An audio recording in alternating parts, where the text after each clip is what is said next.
eu gostaria de convidar aqui Tiago, Felipe,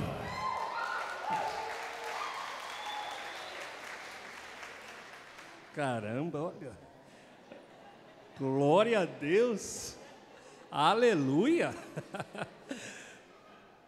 Eu queria que você estendesse as suas mãos para cá. O Tiago, quando sobe nesse púlpito aqui, ele tem marcado a história. E a gente sabe que tudo isso é resultado, não só da vida dele como homem de Deus, de oração, de jejum, mas também da bênção, da unção que está sobre ele, que vem através da vida do nosso apóstolo Ari Caetano e da nossa apóstola Maria Denise, né? E nós queremos orar agora que ele mais uma vez possa nos levar a um outro nível, nos levar a ver que Deus tem algo extraordinário para nossas vidas. Amém? Estenda suas mãos. Pai, muito obrigado, Deus Todo-Poderoso, pela vida do Tiago, Pai, pela sua família, pela Letícia, Pai, por essa casa, Pai, que tem sido uma referência, Senhor Deus, para a Tua igreja, não só aqui, Pai, mas já, Senhor Deus, em outras cidades, também, Senhor, assim como ele já foi usado também na Suíça, em outras nações, ó Pai. Pai, abençoa ele agora, usa a sua vida, Pai, ó Deus Todo-Poderoso, que possamos estar realmente sintonizados, Pai, em tudo aquilo que Tu quer falar nessa noite, Pai. Abençoa a vida do Tiago, use ele de uma forma extraordinária, em nome de Jesus, Pai. Amém. Amém. Quantos estão felizes com Jesus? Uma bagunça aqui, que esses músicos são muito bagunceiros. Sei quem é que cuida desses músicos nessa igreja. Gente, antes de a gente entrar na palavra, eu queria falar com vocês sobre uma programação. Não deu tempo de entrar no SEC News, mas quem acompanha a gente lá nas redes sociais já viu o anúncio do dia 1º de dezembro. Dia 1º de dezembro, nós vamos realizar aqui na igreja um evento que nós estamos chamando de Adoração em Comunidade. São 4 horas de adoração. A gente vai receber ministérios de outras igrejas também, vão estar aqui com a gente. Pessoal de Magé, pessoal de Vieira Fazenda. Eu creio que os irmãos de Padre Miguel também vão estar aqui. Dia 1º de dezembro é um sábado. Eu vou pedir para a Arlindo passar o vídeo, em seguida eu falo mais um pouquinho sobre o projeto. É bem curtinho, só dá uma olhadinha aí e a gente já começa.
Se você puder, eu diria para você não perder por nada.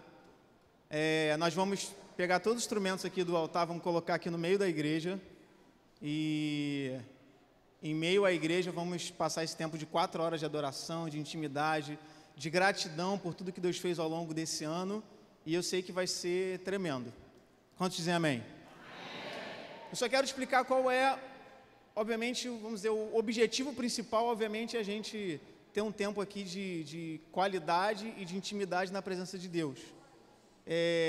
Mas a gente tem um projeto, a gente está sendo desafiado pelo nosso apóstolo Ari Caetano de voltar a gravar e produzir as canções que Deus tem dado para a gente, quanto ministério, e a gente precisa de recurso financeiro para poder produzir essas canções. Né? Hoje em dia quase ninguém mais grava CD, as canções estão todas em plataformas digitais e Spotify, essas coisas todas, mas ainda assim a gente precisa de recurso para poder gravar, produzir a canção, e a ideia é que a gente vá produzindo, conforme Deus vai dando as canções, a gente vá produzindo e disponibilizando para as pessoas aquilo que Deus tem dado para a gente, aquilo que tem abençoado a nossa igreja, que possa abençoar outras igrejas também. Então, esse evento, a gente adotou essa estratégia de que o evento ele tem uma inscrição, mas essa inscrição não tem um valor. A inscrição é o valor que Deus direcionar no teu coração. Então, dentro das tuas possibilidades, você entenda que não é um ingresso para o evento, mas é uma semeadura que você está fazendo para que essas canções que têm abençoado a nossa igreja possam abençoar outras pessoas também. Então, se você entende que esse ministério é uma terra fértil, coloque a sua semente, traga convidados também, se você quiser convidar pessoas de outras igrejas. Eu sei que vai ser um tempo muito especial nesse dia. Amém? Amém. Quantos estão preparados para receber a palavra de Deus?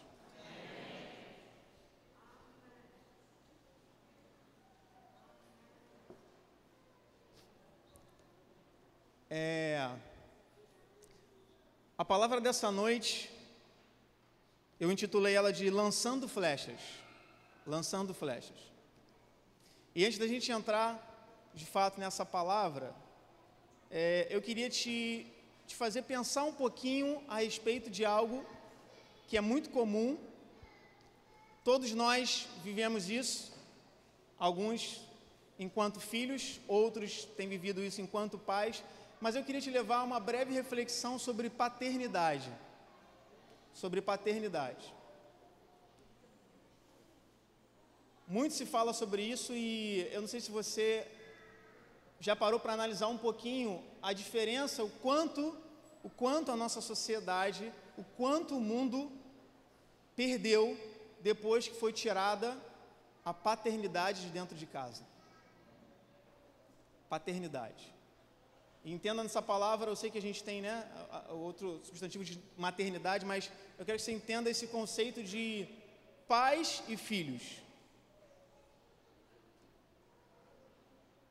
Então, eu quero te levar um pouquinho à reflexão desse assunto, de algo que todos nós vivemos, que todos nós, pelo menos, fomos filhos, né? Alguns já são pais, outros ainda não, outros um dia serão, mas todos nós fomos um dia filhos. E quando você olha o princípio e o conceito da paternidade, muito friamente, a primeira conclusão que você chega é que ela não faz sentido. Tiago, como assim paternidade não faz sentido? Não faz sentido. Naturalmente, paternidade não faz sentido. Vamos analisar primeiro financeiramente. Uma criança nasce,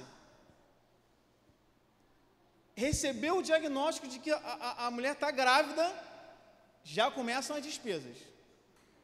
Já começa a despesa, né? Descobriu que está grávida, já vai comprar a primeira roupinha, já tem que começar a tomar algumas vacinas, tem que tomar alguns medicamentos, né, para reforçar as vitaminas que a mãe precisa. E meu irmão, isso é uma ladeira abaixo, isso é só o começo. A criança nem nasceu, né? Tem algumas mães que pagam aquele exame para saber o sexo do bebê o exame que faz pelo sangue, né? Alguns dias de gravidez já é possível fazer o exame, já descobre o sexo, já começa a comprar o enxoval, a roupinha para a criança e vai assim até o dia do parto. Gastando dinheiro, despesa atrás de despesa. E não é pouco, é muita despesa. Quem já foi pai aqui, diz amém ou não amém? Eu lembro de um economista que foi lá na empresa uma vez dar uma palestra para a gente, e acho que é o cara mais mão de vaca, mais mão fechada que eu já conheci na minha vida. Ele estava falando que quando o filho dele descobriu que a esposa estava grávida, era o primeiro neto dele. Imagina, você viram meu pai aqui, né? O primeiro neto, a alegria que não é, né? A Bíblia fala sobre isso. Os filhos dos filhos são a coroa dos pais, ou seja, o filho é muito legal, mas a coroa para o pai é o neto, né? Todo mundo sabe que tudo que eu não podia fazer em casa, o neto, meu irmão, ele faz dobrado. Eu lembro que o meu sogro tinha uns carrinhos assim aqueles que você monta, sabe, de colecionador, assim, não é aquele que você compra R$10, não, de colecionador. Letícia e Diogo nunca tocaram, eles ficavam no alto da estante, nem com 20 anos eles não podiam tocar no carrinho. Aí chegou os netos, onde a gente chegou lá na casa do meu sogro, do seu Henrique, tá lá os netos brincando com os carrinhos, pá, batendo um no outro. O carrinho custou R$700, R$800, estavam lá destruindo o carrinho. Neto pode tudo. E aí, então, o filho ligou para esse economista, muito mão de vaca, e falou, pai, naquela época o celular era muito caro, né? Você ligar do celular para a pessoa, Era, sei lá, R$5, R$10 um minuto. E ele ligou para falar, pai, você vai ser vovô, minha esposa está grávida, todo feliz. E o pai falou, a primeira pergunta que ele fez, você está me ligando de onde? Ele falou, do celular, pai, eu estou aqui, minha mulher acabou de... Ele falou, desliga, quando você chegar em casa a gente conversa, para me ligar do convencional. A preocupação dele era o dinheiro. E ele falou, e não bastou ele ligar só uma vez, depois ligou de novo do celular para me dizer quando descobriu o sexo. Gastando dinheiro à toa, não podia esperar chegar em casa para pegar o convencional e ligar para dizer o sexo da criança. A cabeça dele era só o dinheiro. Mas aí você começa, vai botando essa conta aí, desde a infância até os 23 anos, de comida, de medicamento, de fralda. Vai colocando nessa conta as vacinas que às vezes não tem no posto, você tem que dar na clínica particular. Gente, só roupa. Isso que é o essencial, né? O que não dá para a criança viver sem. Ainda tem os supérfluos, né? Que a criança gosta de um biscoitinho recheado, né? Pede um sorvete de vez em quando. Minha mãe, quando ia para Madureira, a alegria nossa era quando minha mãe ia para Madureira. Toda vez, a gente não sabia o que era Madureira. Eu imaginava que, sei lá, era Disney, né? Ela ia nos Estados Unidos, era alguma coisa assim. Que ela sempre trazia alguma coisa muito legal. Que provavelmente ela comprava no camelô por R$5. Uma arminha que soltava bolinha de sabão, um negócio que piscava colorido, ou que fosse uma balinha, mas quando ela ia em Madureira, ela tinha que trazer alguma coisa para a gente. Então, ainda entra na conta esses supérfluos. Aí você pensa, alguém já tentou calcular, estimar quanto é que custa uma criança? Alguém faz ideia quanto é que custa uma criança?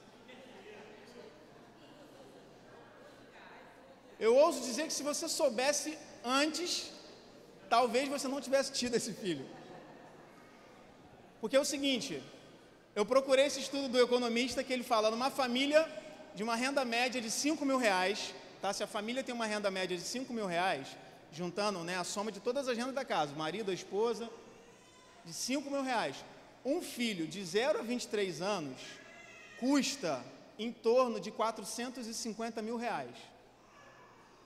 Aí você pensa assim, você olha agora para a criança, eu acho que o pastor Décio hoje não foi um bom dia de não deixar as crianças sair, que agora está o pai olhando para o filho assim, pensa, está vendo uma pilha de dinheiro de R$450 mil. Só que, calma que vai ficar pior. Quando você fala economicamente falando, como são 23 anos, você tem que pensar que esse dinheiro estaria aplicado durante 23 anos. Então pensa que cada fraldinha, cada biscoitinho recheado, cada antibiótico que o médico passou de R$100, que ele podia passar o de 20, mas ele passa o de 100, né? Que ele sabe que você é crente, quer que você passe pela prova.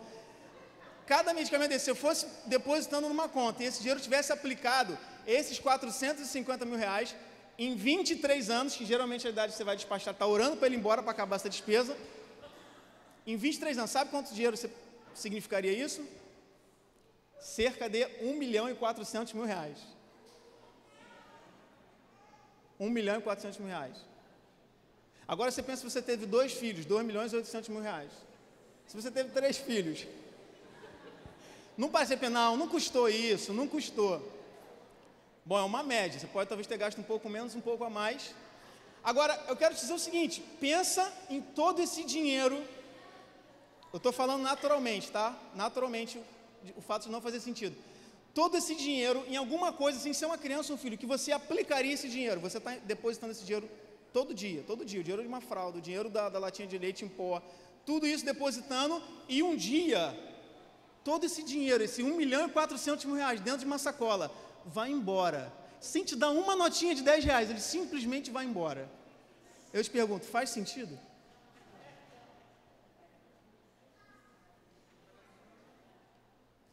A gente está fazendo uma conta financeira, agora tem uma outra conta que entra aí também. Quantas horas você despendeu com essa criança? A madrugada, quando era bebezinho que não dormiu. Tem uma história que o pastor conta, antes do meu filho nascer, eu já estou orando desde que o pastor Nilber contou essa história. Um dia que a Fernandinha era bebezinha, estava muito congestionada. Quem já ouviu essa história do pastor Nilber? Eu fico traumatizado com isso até hoje. Você nunca mais vai olhar a Fernandinha da mesma maneira. A Fernandinha está aqui, não? Não, graças a Deus, bom para ela.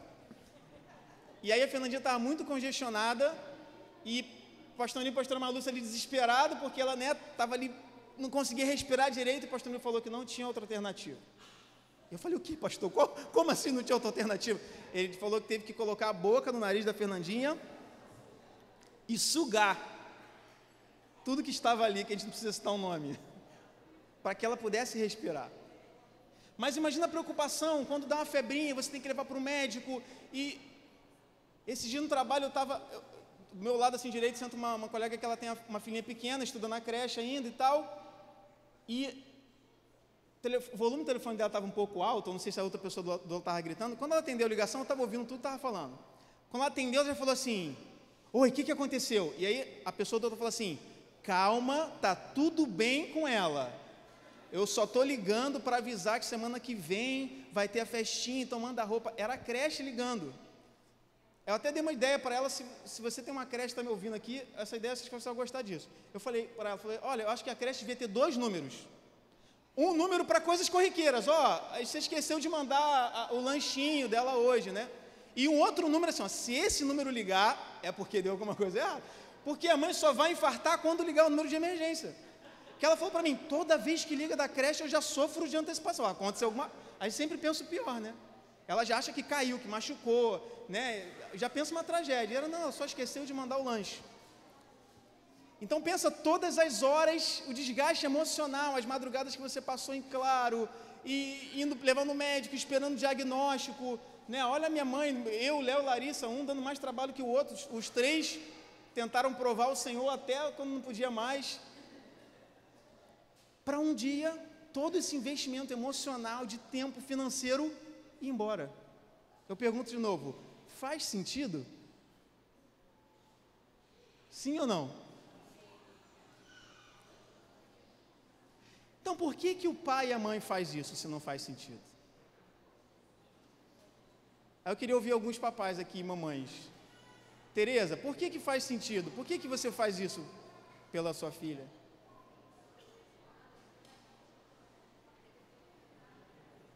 Porque ela sonhou com ela, ela tem que se dar por ela. Luiz, por que um pai e uma mãe faz isso pelos filhos? Puro amor. Pastora Carmen, por que alguém faz isso pelos filhos? Paixão.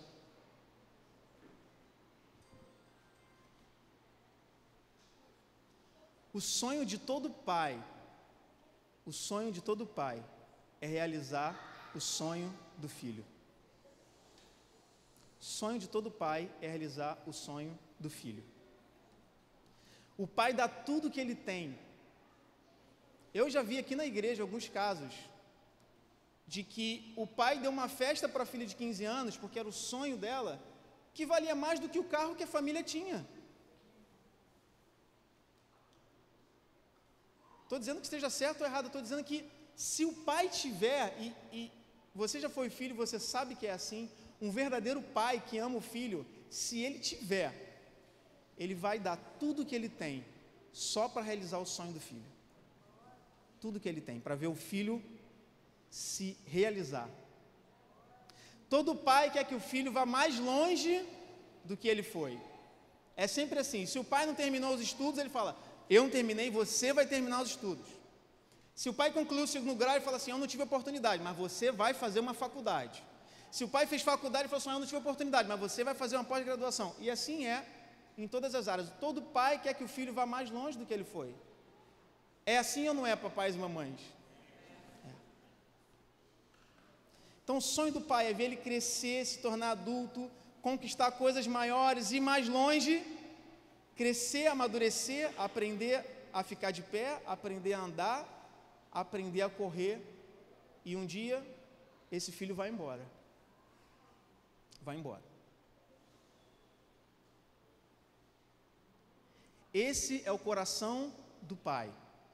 Muitas pessoas, muitos de nós aqui nessa noite, não tiveram uma figura paterna dentro de casa, no sentido bíblico do que significa um pai. O primeiro pai que houve na humanidade, na história da humanidade, foi Deus, quando criou Adão e Eva. Ele era o pai de Adão e Eva.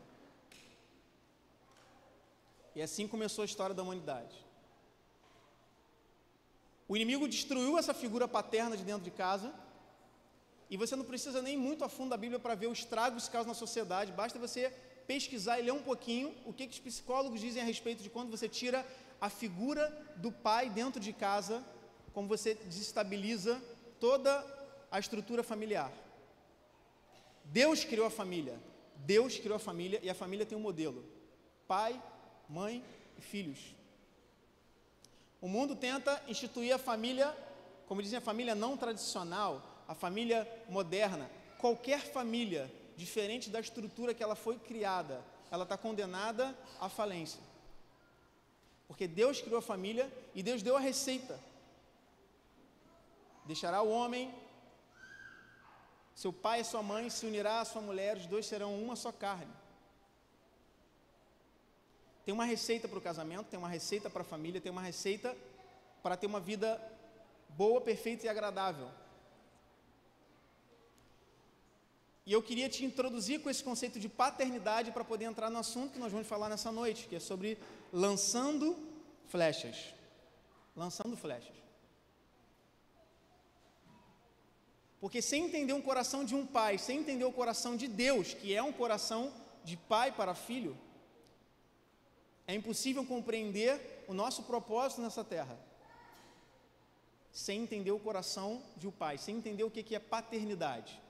O que é investir tudo o que você tem em alguém que um dia vai embora, mas para que esse alguém possa ir mais longe do que você jamais vai poder chegar. Porque essa é a única maneira do reino avançar. Então eu quero te falar sobre essa palavra, lançando flechas. Eu quero que você imagine uma flecha. Eu sei que todo mundo conhece a forma de uma flecha, né? Mas tudo começa com, você precisa de madeira para poder fazer uma flecha. Hoje você tem flechas de alumínio, flechas com materiais mais modernos, mas na Bíblia, que tem mais de 50 citações dessa palavra flecha, que era uma arma de guerra. Todas as analogias que Cristo faz eram com coisas que eles vivenciavam na época.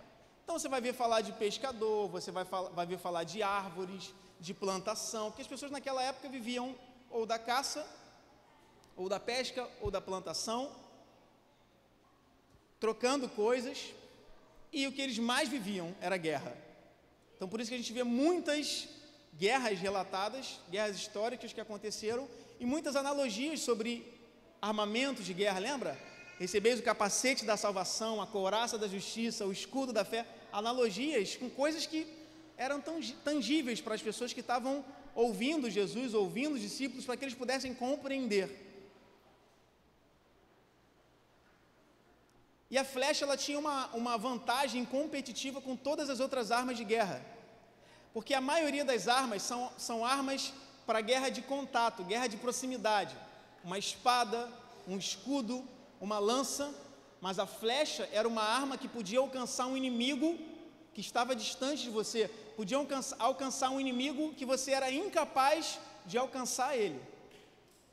Por exemplo, quando chegavam num castelo cercado, uma alta muralha, eles não conseguiam entrar dentro do castelo, lá de cima tinham os inimigos lutando. A única forma de chegar lá, uma das únicas formas de chegar lá, eram atirando flechas, que era a mesma coisa que quem estava de cima da muralha, com maior vantagem, porque estava com uma vista aérea, lançava flecha nos inimigos que estavam abaixo. Mas a flecha, ela começa com uma madeira, e eu quero chamar essa madeira de matéria-prima. Então vamos olhar sob a ótica de que primeiro a gente precisa de matéria-prima. E falando da matéria-prima de uma flecha, a gente está falando de madeira. Primeiro passo para você obter madeira você precisa de uma semente. Você precisa de fazer um investimento. Semente é um investimento. Né? O cara olha aquele negocinho daquele tamanho ali, algumas sementes têm tamanho diferente, mas em geral sempre muito menor do que a flor ou a planta que vai nascer daquela semente. Então é um investimento. É um exercício de fé, porque o cara olha aquele negocinho daquele tamanho, abre um buraco na terra, prepara a terra, joga aquela semente, joga aquele investimento, e ele crê que um dia vai nascer alguma coisa dali que ele possa plantar e colher no futuro. Eu quero te levar para aquele momento em Lucas capítulo 5. Abra a tua Bíblia em Lucas capítulo 5. Essa passagem fala do momento em que Jesus chama os seus primeiros discípulos. Lucas capítulo 5, nós vamos ler do versículo 1 ao 5.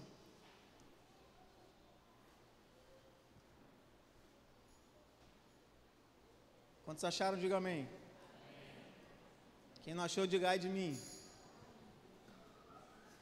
Diz assim a palavra de Deus: certo dia, Jesus estava perto do lago de Genezaré, isto é, o mar da Galileia, e uma multidão comprimia de todos os lados para ouvir a palavra de Deus. Viu à beira do lago 2 barcos deixados ali pelos pescadores que estavam lavando as suas redes. Entrou num dos barcos, que pertencia a Simão, e pediu-lhe para que o afastasse um pouco da praia. Então sentou-se e do barco ensinava ao povo. Tendo acabado de falar, disse a Simão: vá para onde as águas são mais fundas, e a todos lancem as redes para a pesca. Simão respondeu: mestre, esforçamo-nos a noite inteira e não pegamos nada, mas porque és tu que está dizendo isso, vou lançar as redes. Dá uma paradinha até aí. Jesus estava pregando na praia, e a Bíblia diz que a multidão começou. Imagina Jesus chegando perto da água, a multidão cercando Jesus, e aqui já era água, não tinha mais para onde ir, e a multidão era grande, comprimia Jesus. E Jesus olhou e viu 2 barcos ali parados. Ele falou assim: bom, eu vou para o barco, porque o barco pode afastar, e eu consigo falar para essa multidão de forma que todos possam me ouvir. E a passagem, se você ler um pouquinho antes, fala de quando eles tentaram pescar, tentaram muito e não conseguiram pescar nada. Jesus faz um convite para eles: olha, me empreste seu barco aqui para eu falar para essa multidão. Os discípulos cederam o barco, ainda não eram discípulos, até então eram apenas pessoas que conheciam Jesus. Jesus foi do barco deles, começou a falar com a multidão, e aí eu penso que no coração de Jesus ele pensou assim: bom, eu preciso pagar esses pescadores aqui pela hora do barco, que eu aluguei o barco deles. Aí o que Jesus fala? Leva o barco até ali e lança as redes. Aí eu falo assim: Jesus, desculpa, eu sei que você fala muito bem, entende muito aqui da lei, dos profetas, mas assim, eu sou pescador a vida inteira, a gente pescou, já tentou aqui o dia inteiro e não pescou nada. Mas como o Senhor está falando, a gente vai lançar a rede.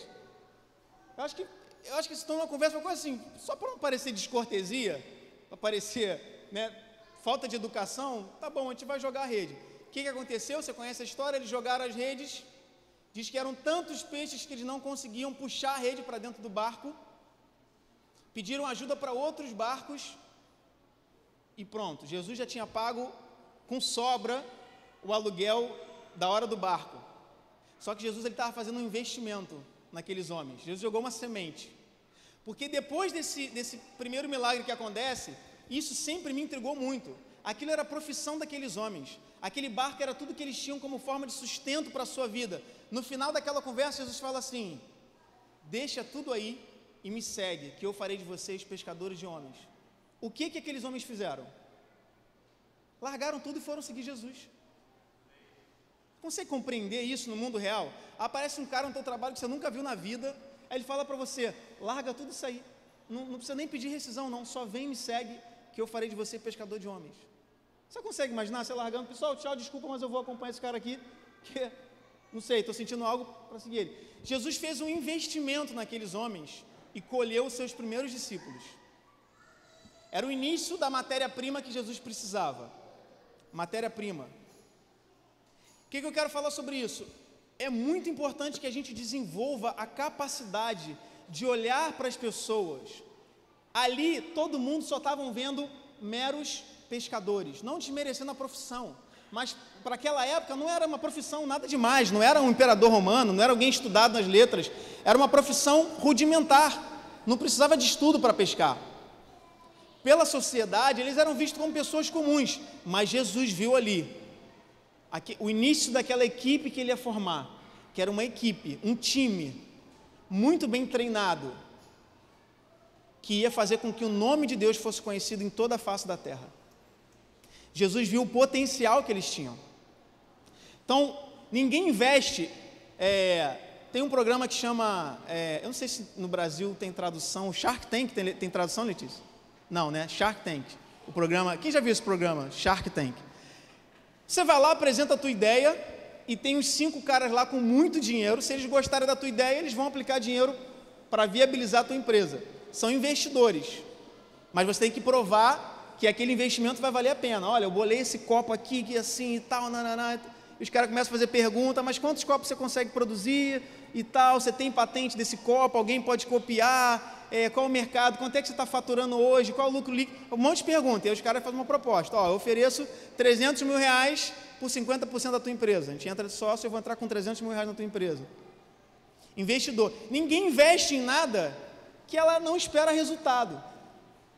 Só que muitas das vezes oportunidades passam na nossa vida e a gente não teve o olhar, nesse caso, na palavra que a gente está falando aqui, espiritual, de identificar potenciais talentos para que você possa investir naquela pessoa.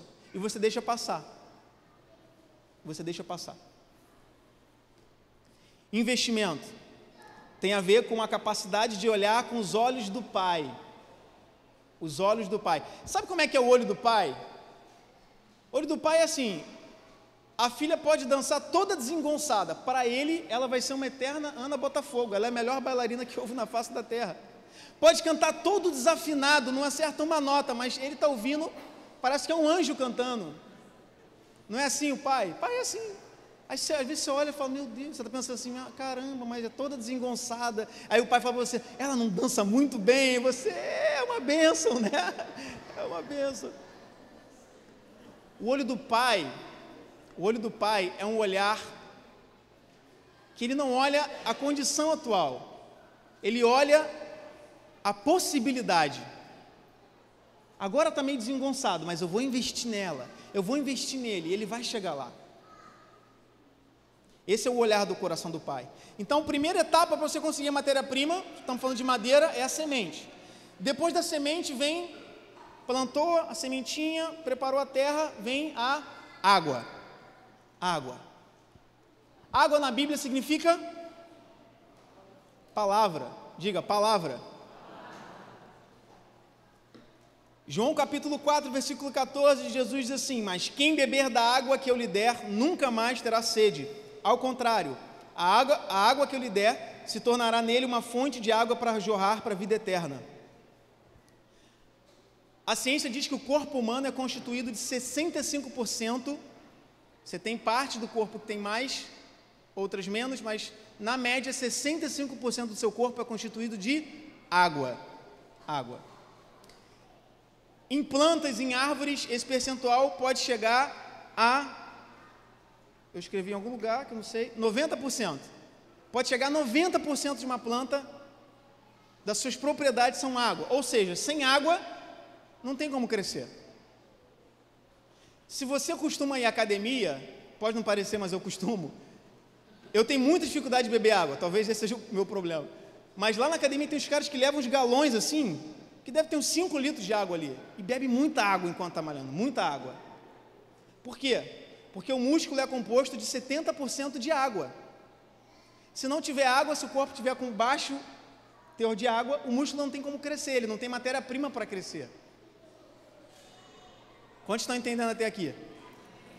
Água é a matéria-prima para o corpo crescer. E a Bíblia, uma das analogias que a Bíblia faz a respeito da água, a água é a palavra. É a palavra de Deus, é o conhecimento. Quando você pensa na matéria-prima, sem conhecimento a gente não cresce. Sem conteúdo da palavra de Deus dentro de nós, a gente não tem como crescer. Não tem, porque não tem matéria-prima para que você possa crescer. Você vai ficar estagnado no mesmo lugar. E espiritualmente você fica como uma criança para sempre. Você sabe que é isso que acontece com uma criança subnutrida? Ela tem dificuldade de aprendizado, ela tem baixo crescimento, ela não cresce da maneira que ela deveria crescer. Por quê? Porque ela está subnutrida, ela não tem os nutrientes necessários para que ela possa desenvolver o que seria uma taxa normal. Então, sem água, sem palavra, não tem crescimento. E aí eu quero te ler, não precisa abrir, mas em outra passagem muito interessante que fala de água, porque a gente conhece muito esse versículo, a primeira parte. Apocalipse 22, 17. O Espírito e a noiva dizem, vem. E o versículo continua: e todo aquele que ouvir, diga, vem. Quem tiver sede, venha. E quem quiser, beba de graça da água da vida. Beba de graça da água da vida. Então, falamos de semente, investimento, falamos de água, que é a palavra. Outro elemento fundamental para obter a matéria-prima: sol. Uma árvore, qualquer vegetação, plantação, ela precisa do sol, ela precisa da luz solar. O sol para uma árvore, para uma planta, é energia, é força, é vida. Quem hoje teve a prova do Enem, né? Acho que isso não é muito básico para cair lá, mas se você estudou, você aprendeu um pouquinho sobre a fotossíntese, que nada mais é do que converter a energia luminosa em energia química, né? Igual hoje se faz com energia solar. Você transforma uma energia de luz em uma energia química, uma energia palpável, que realmente você pode plugar na tomada e carregar alguma coisa. Um grande avanço. Mas isso as plantas já fazem desde que, né? O mundo acha muito moderno a energia solar, é a energia limpa, a energia do momento. Só que a planta já faz isso desde que o mundo é mundo. Ela transforma a luz do sol em energia. Só para você entender como o nosso Deus é muito, muito tremendo. Então, a luz do sol proporciona a energia que ela precisa, além dos nutrientes, para que ela possa crescer. E o que eu acho muito interessante no sol, o que é o sol? A gente vê na Bíblia que fala o sol da justiça. O sol é Deus. Você já teve a oportunidade, num dia de inverno, assim, que está meio friozinho, você está com aquele casaco, talvez lá, a gente no Rio de Janeiro não experimenta muito disso, mas aquele dia mais friozinho assim, aí de repente abre aquele solzinho, você fala, que solzinho gostoso. Quem já teve essa experiência? É bom demais, não é? O sol, ele tem várias funcionalidades, mas uma coisa que eu estava lendo e achei muito interessante, é que o sol, tá, olha isso sobre a ótica, estou te falando sobre a ótica científica, mas olha isso sobre a ótica de Deus. O sol, ele não tem função nenhuma, ele não precisa fazer nada. Eu estava lendo uma coisa puramente científica, que diz assim, o sol é uma estrela, o sol é. Quem precisa do sol é a terra, sem o sol a gente morre de frio. As temperaturas ficariam negativas a tal ponto que a gente não sobreviveria. Quem precisa do sol são as plantas, a vegetação. A terra precisa do sol, mas o sol não precisa da terra. Quantos estão entendendo? O sol é uma estrela. Ele é. Ele não precisa fazer nada para ser uma estrela. Ele é uma estrela. Você conhece alguém assim? Deus diz, eu sou. Se perguntarem, mestre, quem você é, o que a gente diz? Diga, eu sou. Isso é uma frase, no português, muito simples, mas muito profunda. Assim como o sol, Deus é. Deus é. Deus não precisa fazer nada para ser Deus, Ele é Deus. E nós precisamos desse contato, sabe, como esse solzinho num dia de inverno, como essa planta que precisa do sol para fazer a fotossíntese. Nós precisamos de contato, relacionamento com Deus. A matéria-prima precisa de contato com o sol, precisa de relacionamento com Deus. O sol não precisa da terra, a terra precisa do sol. Quantos dizem amém? Continuando, uma etapa para obter essa matéria-prima. A gente está falando tudo aqui de obter a matéria-prima, depois a gente vai chegar na etapa de fazer a flecha, mas primeiro a gente precisa conseguir a madeira para fazer a flecha, tá bom? Mais uma etapa para obter essa matéria-prima. Você já tem o solo, você já lançou a semente, você já tem a água, você tem o sol. Que mais que precisa de uma plantação para que essa árvore possa crescer e frutificar? Cuidado. Cuidado. Alguém precisa cuidar. Nem que seja, tem algumas plantas que requerem mais cuidado, né? Outras menos cuidado. Uma vez a Letícia, a gente foi comprar uma planta, a gente queria colocar uma planta, que ela falou, Letícia, a gente não tem planta nenhuma aqui em casa. Não tem planta nenhuma. A gente falou assim, vamos devagar, né? A gente primeiro compra uma planta, se a planta sobreviver, a gente compra um cachorrinho, se o cachorrinho sobreviver, a gente começa num filho. E a gente começou pela planta. Aí a gente foi, o cara lá, você chama, vende planta, falou assim, moça, a gente precisa de uma planta que a gente não tem muito tempo para cuidar da planta. Ele falou, essa planta aqui, você não precisa fazer nada, você bota água uma vez por mês e se tu esquecer, não tem problema não, a cada 2 meses, não morre. Falei, então é essa que a gente quer, vamos levar 2. Compramos a planta, botamos lá no cantinho de casa, morreu. Falei, não é possível, o cara falou que não precisava fazer nada, botar água uma vez por mês. Falei, Letícia, o que a gente está fazendo de errado com a planta? Voltamos lá no cara, ele falou, não, tem alguma coisa errada. A planta está pegando muito sol. Ele falou, ali na sala bate sol da tarde. Eu falei, não, essa planta não gosta de sol. Tem que deixar ela meio que, não deixa ela pegar muito sol. Tá bom, compramos outra planta. Mudamos o cantinho da casa para que não pegasse mais sol. Aí sim, morreu de novo. A gente desistiu de planta. A gente comprou um artificial, que é mais barato, dura para sempre, não morre. Mas minha mãe sempre foi muito boa com planta. A casa da minha mãe sempre tem um monte de planta. Eu sentia falta disso, né? Casei e falei, pô, gente, não tem uma planta aqui em casa? E tal. Mas a planta precisa de cuidado. Nem que seja só para proteger. Já viu quando o vizinho planta uma árvorezinha? No começo é só um gravetinho. Se ele deixar o gravetinho ali solto, desprotegido, com certeza vai ter uma criancinha da rua que vai vir com uma bola, vai chutar a bola, vai fazer aquilo de golzinho, em 2 dias quebrou o graveto, acabou, morreu a árvore. Aí ele bota um cercadinho, né, para proteger. Depois daqui uns 20 anos, eu duvido, ele vai chutar, ele quebra o pé, mas não quebra a árvore. Mas naquele começo, aquela árvore precisa de cuidado, de proteção. Alguém que vai jogar uma aguinha de vez em quando. Alguém que vai podar ela para ela crescer melhor. Eu estava lendo sobre o sentido da poda. Você sabe que a poda tem a ver com cortar ramos desnecessários, que não têm objetivo nenhum.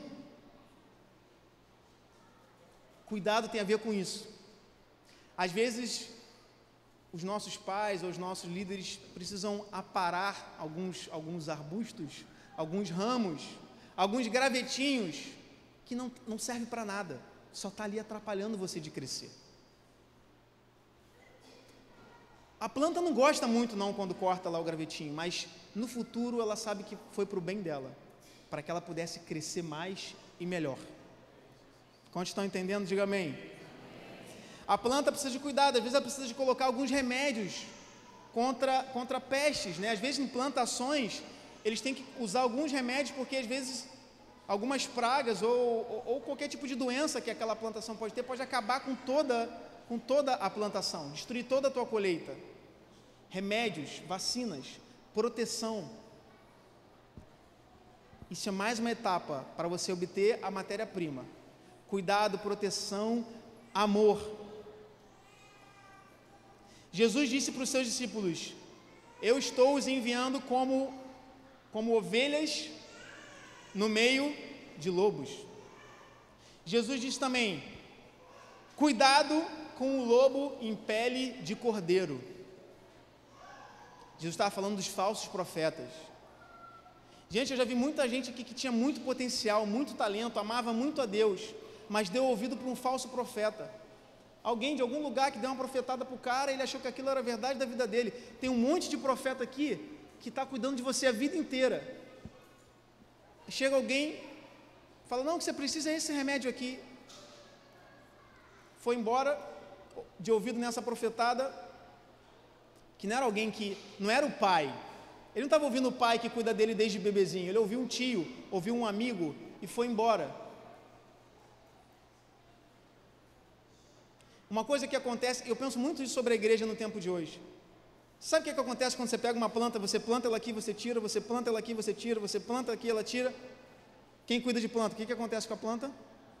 Ela morre. Quantas pessoas que estão morrendo espiritualmente nesse tempo, porque estão fazendo isso espiritualmente. Cada hora está plantada num lugar, não tem planta que sobreviva a isso. Mas, sobre a ótica de você que está cuidando dessa matéria-prima, amor, cuidado, proteção. Agora você tem tudo o que você precisa para que essa árvore possa crescer. E aí chega o tempo da extração, o tempo da colheita. A árvore não gosta muito de ser tirada. Agora que ela está uma árvore frondosa, uma árvore adulta, uma árvore madura, tem bastante madeira ali para ser usada, ela não gosta de ser tirada de onde ela cresceu a vida inteira. Quando a gente é tirado da nossa zona de conforto, não é muito agradável geralmente. Só que esse é o único caminho de tornar aquela madeira em alguma coisa útil, senão ela simplesmente vai ser uma árvore. E tudo aquilo que você planta, ela tem um tempo de crescimento, ela tem o tempo de estar maduro, e quando passa do tempo de maduro, ela não presta mais para nada, porque ela apodrece, como um fruto. Tem o tempo certo. Se você colhe antes demais, ele não está pronto. Se você colhe tarde demais, ele não presta mais. Tem um tempo certo. Tem um tempo certo de ser extraído. Mas chega o tempo da extração, que é o tempo da colheita. Foi muito tempo investindo, desde a semente, regando, expondo ao sol, jogando água, dando proteção, cuidado, amor. É muito investimento. Esse investimento tem que dar algum retorno. Então chega o tempo de extrair essa árvore. É o tempo de tirar da zona de conforto. Porque essa árvore não nasceu para ser apenas uma árvore. Se ela for simplesmente uma madeira no meio da Amazônia, é muito belo, mas ela pode se tornar em coisas muito mais úteis para a humanidade. Muito mais úteis. Uma árvore pode se tornar em milhares de coisas úteis, uma mesma árvore. Ou ela pode ser apenas uma bela e bonita árvore, mas ela não está sendo útil. A única coisa que ela está fazendo é que as pessoas possam contemplar a sua beleza, mas ela não é útil. Quantos estão entendendo? Ela não é útil. Então chega o tempo de tirar da zona de conforto. Isso me lembra quando Jesus enviou os discípulos. Você lembra que os discípulos ficaram um tempão seguindo Jesus? Onde Jesus ia, os discípulos estavam atrás, vendo Jesus orar pelos enfermos, orar pelos endemoniados, fazendo tudo aquilo. E chega um tempo que Jesus fala assim: agora vocês vão de 2 em 2 à frente nas cidades, que Jesus ia naquela cidade, mas ele mandou os discípulos na frente. Chegou o tempo de tirar da zona de conforto. Quando eu olho para essa passagem, eu lembro, quem conheceu o pastor André e o pessoal da África do Sul que esteve aqui na nossa igreja? Quem conheceu? A primeira vez que o pastor André veio aqui, Letícia, a gente ficou como espectador, a gente estava ali traduzindo, né? Eles só falavam inglês, a gente estava traduzindo, a pessoa chegava: você precisa de oração por quê? Não, tem uma dor aqui na coluna e tal. Traduzia: pastor, a gente ficava ali de tradutor, intérprete. Quando a gente foi para Manaus, o pastor André, quando ele pediu muito que a gente fosse para lá, para acompanhar ele lá, e a gente foi. Primeiro dia ele já falou assim: esse ano eu não quero vocês de intérprete não, vocês são parte da equipe, vocês vão orar pelas pessoas. Arruma outro intérprete para traduzir a gente, vocês vão estar junto com a equipe orando pelas pessoas enfermas. Meu irmão, uma coisa é você falar assim: ele está dizendo que Jesus vai te curar disso aqui e tal. Outra coisa é você ter que orar pela pessoa. Então imagina os discípulos que via Jesus ressuscitar morto, fazer o paralítico andar, o cego enxergar ali do lado, só, né? Jesus, aqui é o cego, aqui, tadinho, ora por ele aqui. E Jesus, aqui tem esse paralítico aqui, vamos ajudar. Agora ele fala assim: agora quem vai orar são vocês. Você acha que os discípulos gostaram quando Jesus falou: agora vão vocês e ora vocês? Eu tenho minhas dúvidas. Quer falar: como é que é, Jesus? Espera aí, mestre, mas está tão bom desse jeito aqui, mestre. Não, mestre, já dizia o profeta: time que está ganhando não se mexe, vamos manter do jeito que está. O senhor ora, a gente só fica aqui atrás na retaguarda. Ele falou: não, chega, sai da zona de conforto, vão agora de 2 em 2 e vocês vão orar pelas pessoas. Quando eles foram, acho que eles foram, Jesus, cara, não estou achando uma boa. Eu fico imaginando as duplinhas que foram de 2 em 2, pensando assim: cara, eu acho que a gente não está pronto ainda, a gente não está preparado, eu nem sei como é que a gente faz. Só que chega o tempo quando eles voltaram e encontraram Jesus. Você lembra o que diz a passagem? Diz que eles estavam eufóricos, eles estavam alegres. Mestre, até os demônios se submetem quando nós mencionamos o teu nome. Eles estavam todos alegres. Por quê? Porque eles se tornaram úteis. Até então eles eram só uma árvore. E eu tenho certeza que a maioria não ficou felizão da vida, não ficou muito contente quando Jesus falou: agora vocês vão orar pelos enfermos. Mas quando eles voltaram, quando eles viram os resultados, quando eles sentiram o gosto de ser útil, que até então eles eram admirados. Olha ali os discípulos de Jesus, eles eram respeitados. As pessoas olhavam os discípulos e admiravam. As pessoas pediam naturalmente, certamente, para ser discípulo de Jesus também. Quem não queria ser discípulo de Jesus? Depois que ele se tornou conhecido, o homem que operava vários sinais e maravilhas, mas ele já escolheu os seus discípulos. Aqueles caras em toda a face da terra foram escolhidos para seus discípulos. Jesus, eles eram admirados, eles eram respeitados, mas eles ainda não tinham sentido o gostinho de ser alguém útil no reino. A última etapa para você obter a matéria-prima é a extração. Entender o tempo de maturidade, é o tempo certo, nem antes nem depois. O tempo certo de extrair aquela madeira, porque agora todo investimento vai dar retorno. Agora a gente já tem a madeira. Fala para a pessoa que está ao teu lado, a madeira a gente já tem. Agora só falta fazer a flecha.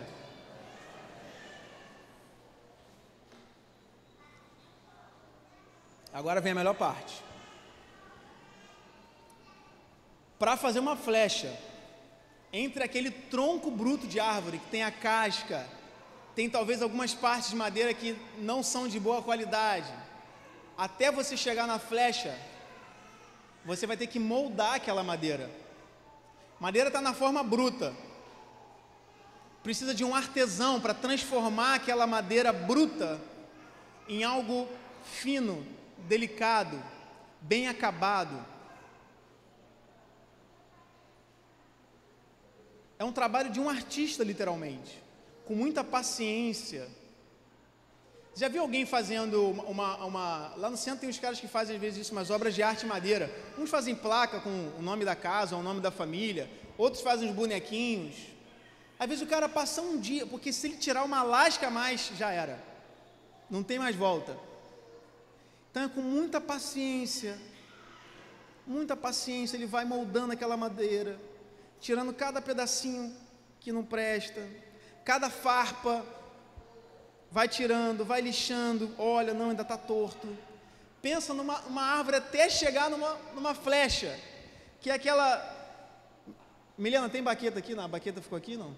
Está lá? Vou pegar a baqueta só para a gente poder tangibilizar. Se é que a Milena deixou a baqueta inteira hoje. Deixou inteira, graças a Deus. Então, pensa de uma árvore até chegar nessa forma aqui. Hoje em dia, obviamente, com máquinas é muito mais fácil, mas pensa fazer isso aqui na mão. Dá uma trabalheira. Então você tem que ir moldando, transformando a madeira bruta numa obra de arte, lixando até ficar só a melhor parte da madeira. A melhor parte. A parte mais nobre, sem farpa nenhuma. Aí você tem a parte da madeira. Vai colocando na sua conta mental todas as etapas que você foi passando para chegar só na madeira da flecha. Isso me lembra Jesus ensinando os seus discípulos. Em vários momentos, quando os discípulos estavam com Jesus, Jesus aproveitava para ensinar alguma coisa, tirar algum engano que estava dentro deles e colocar uma verdade do Pai dentro deles, com toda a paciência do mundo. Você lembra que os discípulos já estavam há algum tempo com Jesus e eles começaram a entrar num debate de quem era o maior. Olha isso. Não foi no primeiro dia, no segundo dia. Eles já estavam há algum tempo caminhando com Jesus e começaram a entrar num debate, quem é o maior, quem é o mais importante aqui. E aí Jesus vai e tira um engano do mundo, que é a competição, que o melhor é aquele que talvez tenha mais poder, mais evidência, que fala melhor, mais influência. Jesus diz, o maior é aquele que mais serve. E Jesus ensina pelo exemplo. Lá na última ceia, na Santa Ceia, Jesus vai e lava os pés dos seus discípulos. Você já ouviu isso? Não é na tua cabeça se eu tirasse teu sapato hoje e lavasse o teu pé. Não, era muito pior. Eles andavam em estradas onde os animais defecavam e os seus pés ficavam com fezes de animais. Quando você entrava na casa de alguém, tinha lá normalmente um servo, se a pessoa tinha dinheiro, tinha um servo para lavar os pés, que literalmente era tirar as fezes dos animais dos seus pés. Era uma coisa tão nojenta que a pessoa não fazia, tinha um servo para fazer isso, para lavar o seu pé. Foi isso que Jesus fez com os discípulos, quando ele lavou os pés deles, dizendo, o maior, não só no discurso, mas na prática, o maior, vocês querem ser o maior é aquele que mais serve, ensinando, como um coração de um pai. Já viu um pai desistir de ensinar? Às vezes, no auge da raiva, ele até fala, cansei de você, desiste, faz o que você quiser. Mas amanhã, ele vai de novo tentar ensinar o filho. Por quê? Porque ele é pai. Ele não é o professor, ele não é o tio da rua, ele não é o colega, ele é pai. E pai não desiste. Sabe o que é interessante no pai? Lembra quando eu falei de tantas horas que o pai cuida da criança e leva no médico, e quando foi bebezinho, sabe para quê? Para quando chegar numa fase que ele começa a aprender a falar, o pai ouvir algumas coisas assim, tipo, eu te odeio. Imagina o pastor Nilber que aspirou a secreção do nariz da Fernandinha, em algum momento, quando ela era criancinha, não entendia a profundidade que ela estava, mas ouvia assim, eu te odeio, pai, só porque ele não quis levar ela no McDonald's. Imagina para um pai ouvir isso. Imagina para um pai ouvir que uma vez ouve dos filhos, da criança, seja criança ou adolescente, eu queria que você não fosse meu pai, eu queria que você morresse. Aí eu te pergunto, o pai e a mãe faz o quê? Pega aquela criança, tá bom, é isso aqui, então faz o seguinte, a partir de hoje você não é meu filho, bota na rua, vai embora, vai ver. Faz isso? Não faz. Porque o pai ama. Coração de pai suporta todas as coisas. Ele ama. Ele vai investir, ele vai acreditar até o final, sempre. Ele vai perdoar quantas vezes for necessário. E às vezes a gente ouve uma frase parecida com essa, de alguém mais maduro. E o que a gente faz? A gente pega aquele filho, bota na porta da rua e diz, tchau então, boa sorte. Esse não é o coração do pai. Não é o coração do pai. Sabe por quê? Eu investi nessa terra. Eu investi nesse filho. E eu sei aonde ele pode chegar. Mesmo que ele não acredite, mesmo que ele desista, eu vou continuar acreditando. E eu não vou desistir. Esse é o coração do pai. Esse é o coração do pai. Ele nunca desiste de mim nem de você. Então Jesus estava ali ensinando os seus discípulos, Jesus estava moldando aquelas toras brutas de madeira, Jesus estava moldando em flechas, que ele precisaria atirar, lançar mais tarde. Depois que você moldou, você já está com a madeira pronta, preparada no molde de uma flecha. Tem mais uma penúltima etapa, que é colocar, a flecha tem na ponta o quê? Tem uma ponta que geralmente de ferro, na ponta da flecha, que significa alvo, destino, propósito. Para você preparar uma flecha, um pai que vê o seu filho, seja natural ou espiritual, como uma flecha, ele precisa, depois de preparar essa maneira de moldar ela, ele precisa embutir destino e propósito, um alvo, embutir sonhos no coração, sonhar alto. Às vezes no processo seu com seu filho, no processo discipulado, você se depara com pessoas que elas não têm sonho, elas não almejam nada, elas não têm propósito, elas não sabem para onde vão. E na flecha, o peso que determina para onde ela vai é essa ponta de ferro. É isso que vai determinar para onde ela vai. Jesus com os seus discípulos, parte do processo era isso, era embutir destino, colocar destino. Isso é o que o pai, a melhor coisa que um pai pode fazer por um filho, é colocar dentro do seu coração um destino, um sonho, um alvo, um propósito. Filho, é para cá que você vai. Às vezes as pessoas têm sonhos muito pequenos, almejam coisas muito pequenas, e é preciso um pai para dizer, filho, você pode muito mais, você é capaz de muito mais do que isso. Sonha alto, projete coisas grandes, sonhe com coisas excelentes, porque você é capaz,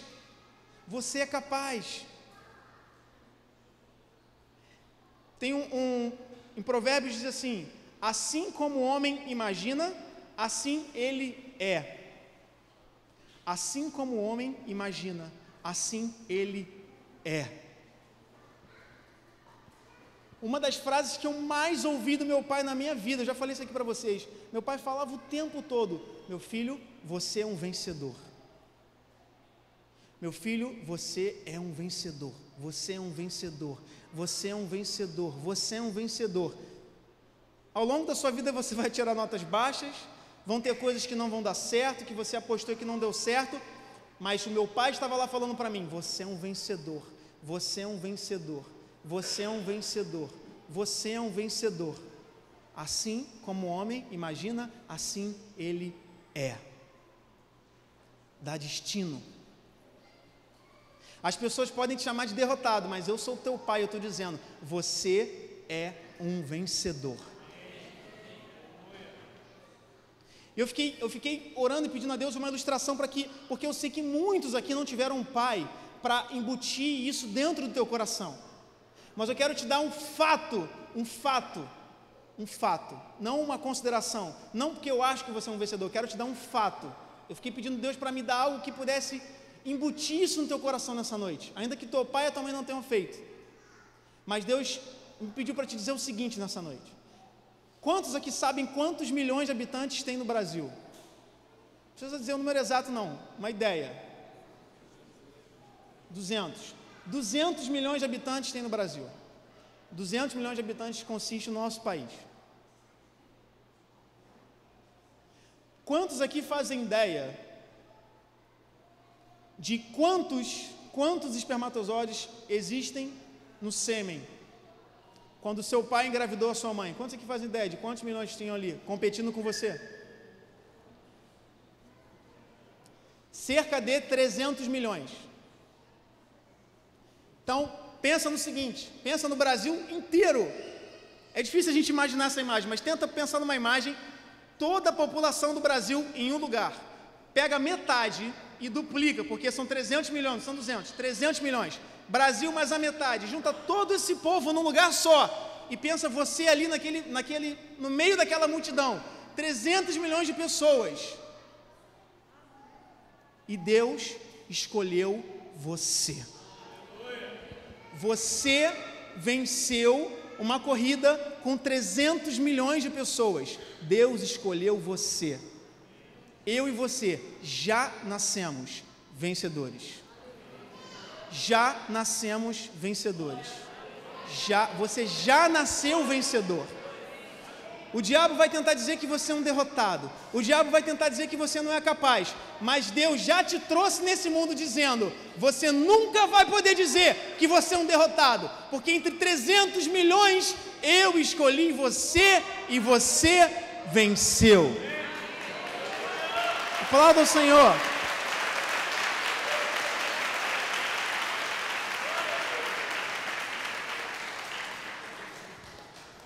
Dá destino. A melhor coisa que um pai pode fazer pelo filho é dar destino. É isso que você faz com uma flecha quando você coloca a ponta. Dá destino, dá alvo. Deus, quando quis fazer de Abrão pai de nações, ele precisou mudar o nome de Abrão para Abraão. Porque Abraão com 2 A's significava pai de multidões. Você sabe que na cultura judaica é isso que um pai faz pelo filho. A gente aqui tem o costume de escolher um nome porque a gente acha bonitinho, porque foi o galã da novela, porque foi o artilheiro da última Copa. O brasileiro escolhe os motivos mais, criativos para escolher um nome. Junta o nome do pai com a mãe. Tem um monte de tática. Na cultura judaica, quando você escolhe um nome, cada nome tem um significado. Então, quando o pai escolhe um nome para o filho, ele está dando destino para aquele filho. Quando Deus falou assim, Abrão, eu vou fazer de você, eu sei que a tua mulher é estéril, eu sei que você não tem filho, mas eu vou fazer de você pai de nações. Abrão falou, Senhor, mas eu... Calma, primeira coisa que eu vou fazer, eu vou mudar o teu nome, porque eu vou mudar o teu destino. Teu destino era que a tua geração, que a tua família acabasse em você, mas como eu vou mudar o teu destino, eu vou mudar o teu nome, porque eu estou te dando hoje um novo destino. É isso que um pai faz pelo filho, quando ele escolhe o nome do filho. Na cultura judaica, quando o pai e a mãe escolhem o nome da criança, eles estão dando o destino da criança. Quantos estão entendendo?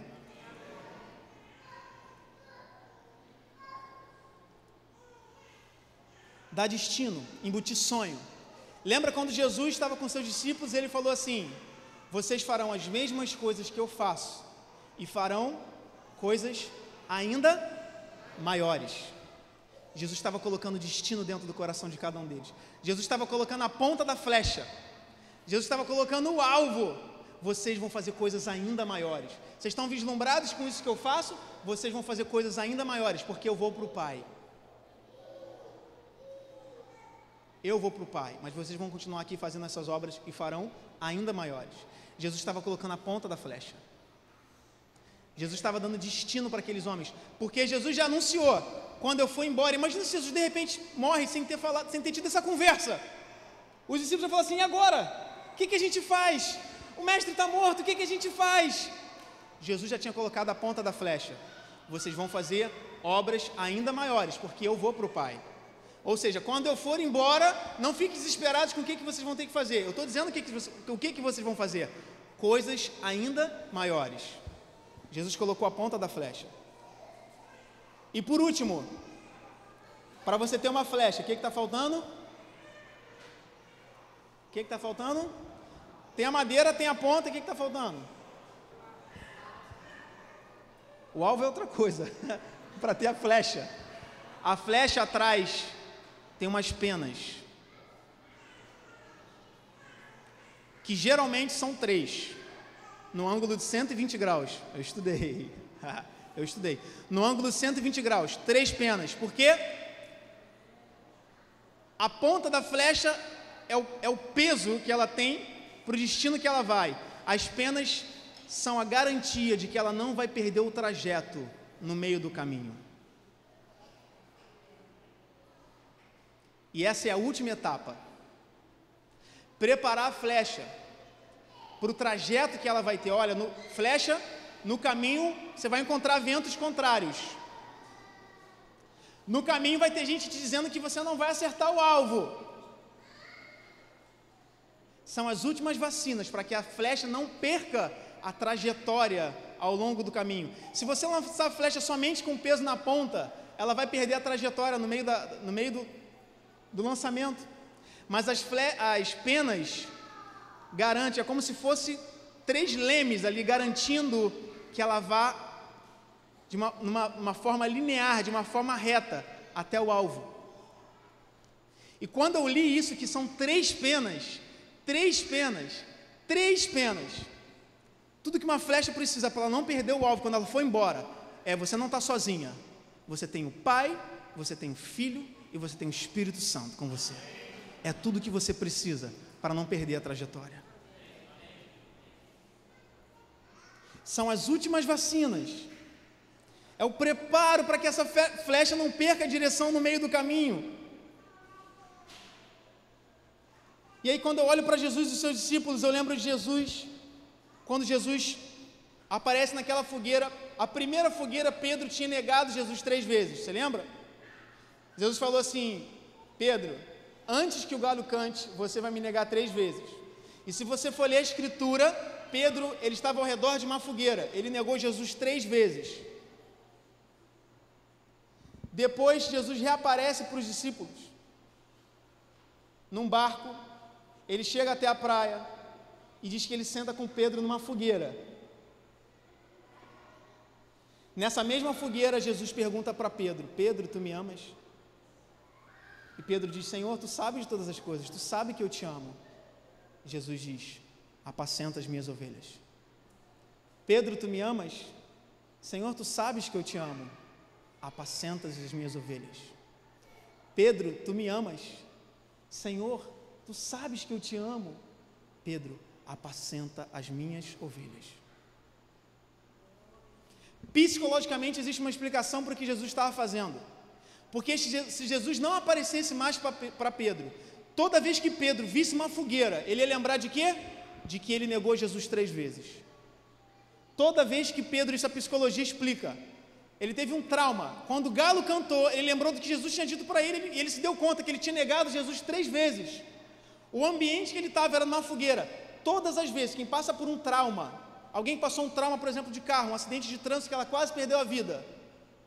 Quando a pessoa vai entrar num carro de novo, normalmente a pessoa leva muito tempo para dirigir o carro de novo. Por quê? Porque ela ficou com trauma naquele ambiente, ela sofreu um trauma naquele ambiente.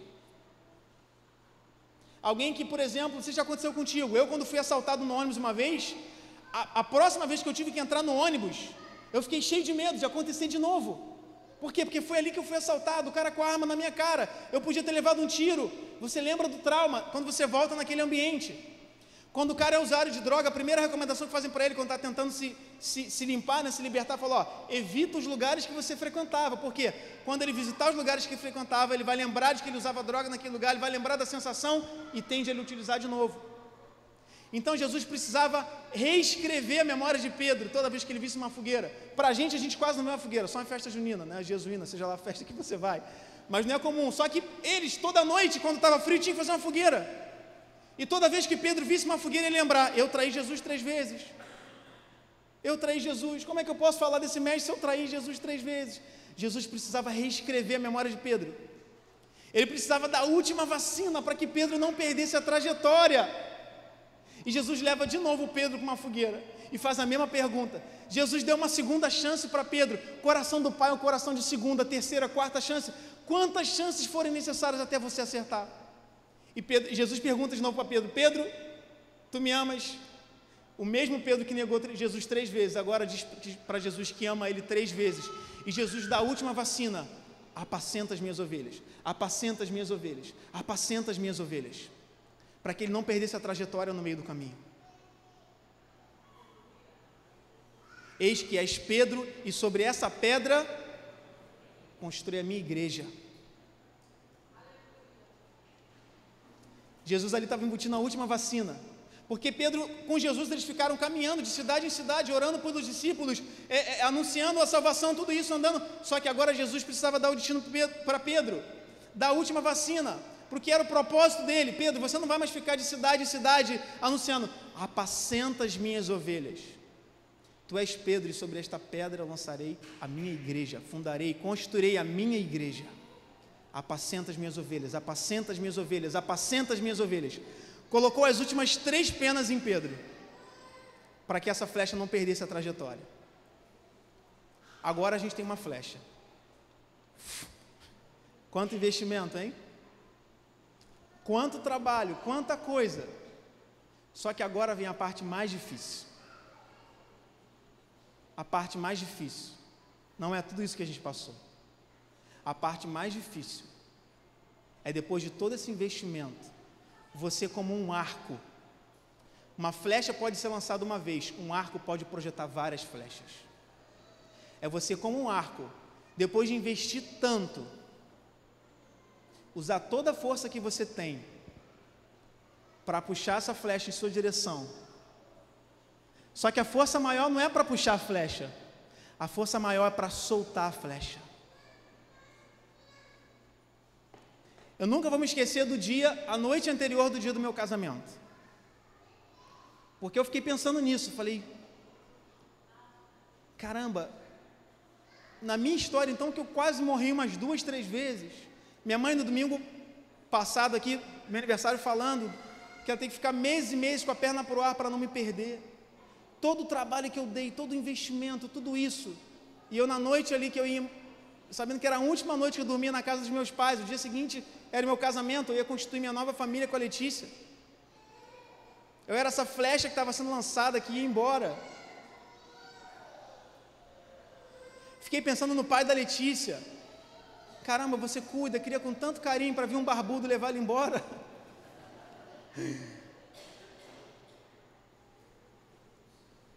Mas uma flecha guardada na aljava não é útil. A flecha só é útil quando ela é lançada.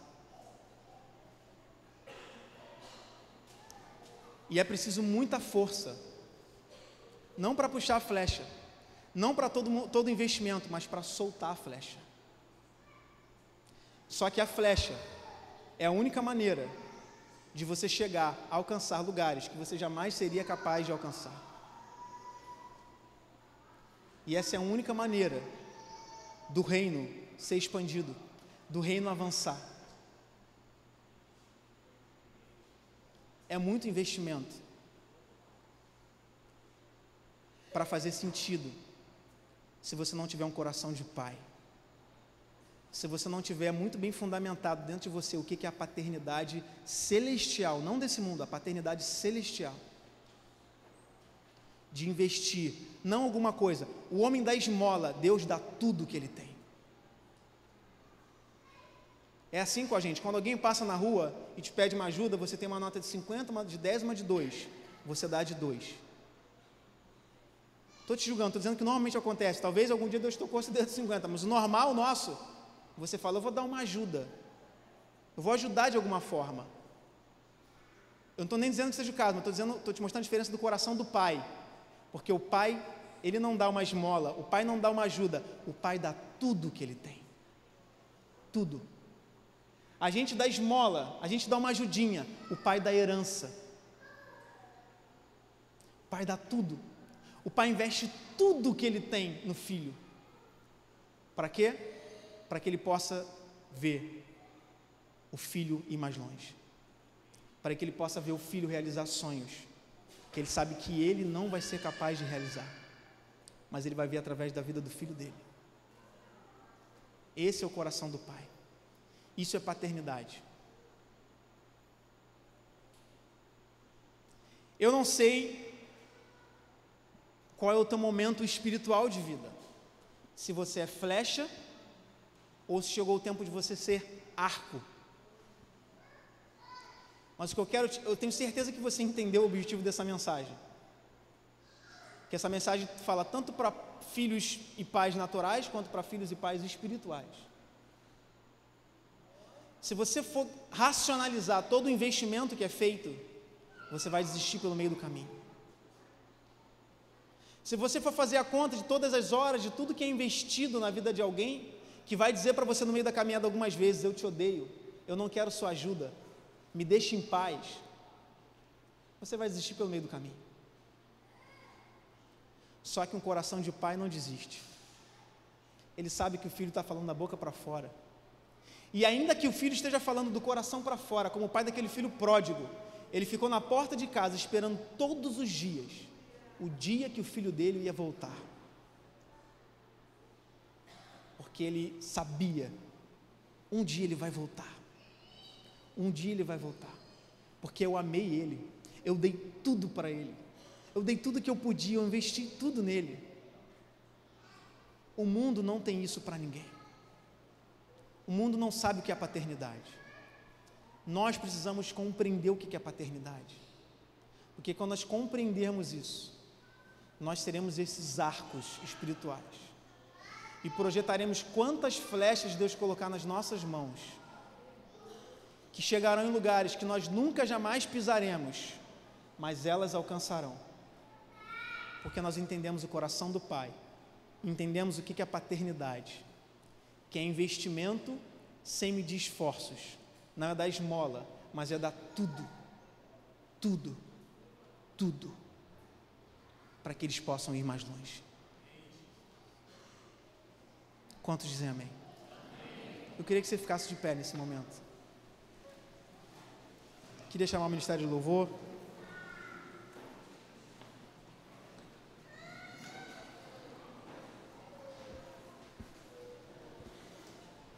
Eu queria por último ler com você 2 Reis, capítulo 13, versículo 15 ao 19. Não precisa abrir. 2 Reis, capítulo 13, do versículo 15 ao 19. Eliseu estava com um rei. Eliseu era um profeta, discípulo de Elias. E a Bíblia diz assim: e Eliseu lhe disse: traga um arco e algumas flechas. E ele assim fez. Pode colocar aí para a gente, Rafaela, que eu leio com você.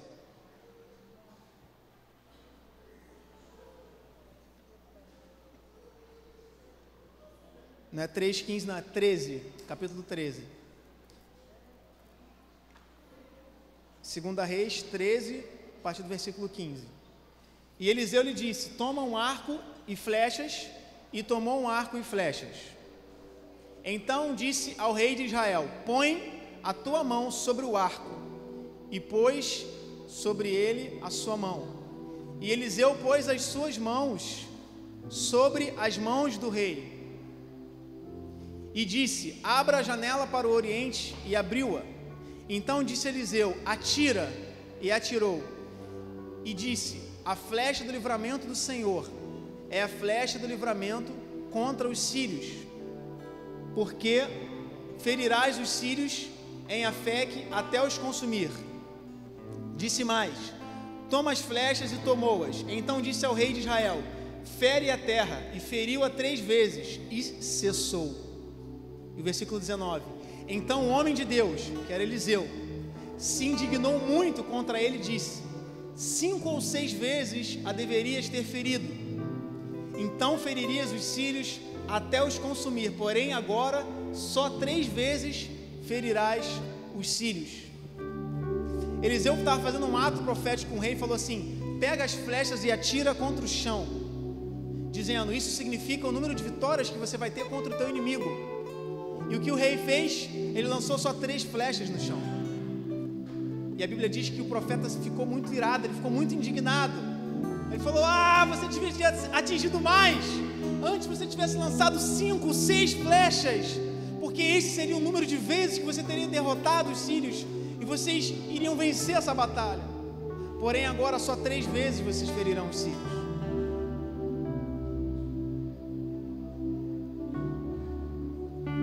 Não deixe flechas na aljava. As flechas foram feitas para serem lançadas. Quanto mais flechas lançadas, mais o reino de Deus vai avançar, vai expandir, vai crescer. Quantos entenderam o que Deus quer falar no nosso coração nessa noite? Se você é flecha, se você ainda está na fase de você se considera uma flecha, se deixe ser trabalhado. Talvez você seja só uma madeira bruta ainda, talvez você é um brotinho que está crescendo. Deixe-se ser trabalhado, até que um dia você chegue ao momento de ser uma flecha. Agora, se você é um arco, que talvez ouviu algumas frases duras no meio do caminho das suas flechas, sabe, se você parou para fazer uma conta, parou para sentar e botar na calculadora todas as horas, todo o investimento que é feito, e talvez você chegou a essa conclusão: não vale a pena. Não deixe o inimigo te enganar, não deixe ele colocar essa mentira dentro de você, e não deixe o reino ficar estagnado com as tuas flechas guardadas na aljava.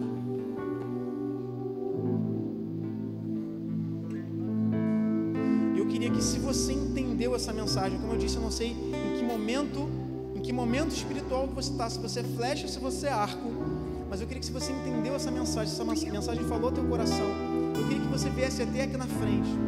Nós vamos cantar aquela canção Sonda-me, profeticamente. Essa canção, o refrão dela diz: como um farol que brilha à noite, como ponte sobre as águas, como flecha que acerta o alvo, eu quero ser usado. Se você quer ser usado por Deus, se você quer ser usado por Deus como essa flecha, Deus nessa noite vai colocar a ponta de ferro que falta, talvez te dá destino, te dá propósito. Talvez nessa noite Deus precise colocar apenas as penas, para que você não perca o trajeto no meio dessa viagem. Mas se você quer ser usado por Deus, eu queria que você viesse aqui na frente como um ato: Deus, eu quero ser usado, eu quero ser usado, seja como flecha, seja como arco, eu quero ser usado. Usa-me, Senhor, usa-me, Senhor.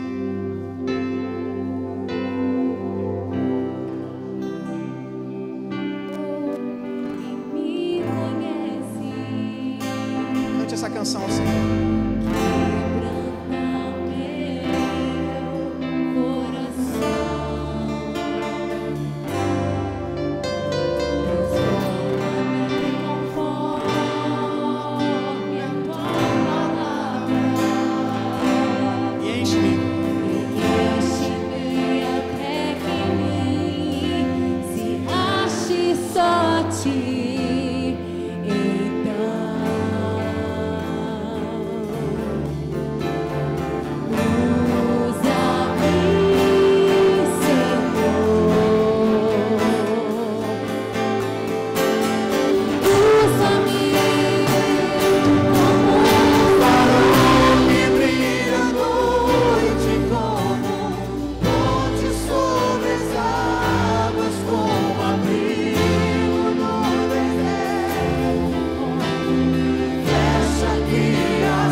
sua mãe disseram que você não servia para nada, que você nunca daria para nada, nessa noite o Senhor tira as mentiras dentro do teu coração e coloca as verdades, dizendo: você é meu, eu te escolhi e você é um vencedor, você fará obras ainda maiores.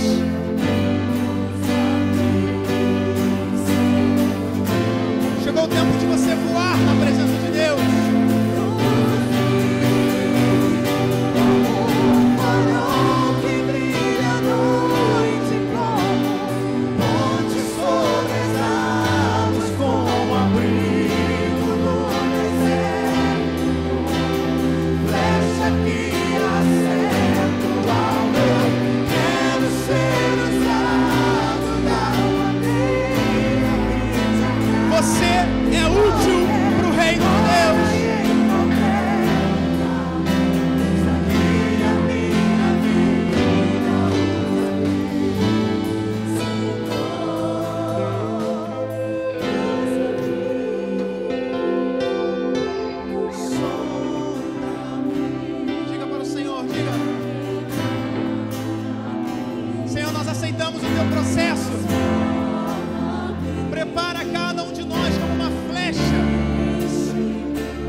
Quando o Senhor, conforme a sua promessa, derrama o Espírito Santo sobre os seus discípulos, mais do que flechas, só tinha um tipo pior do que uma flecha, era uma flecha incendiária.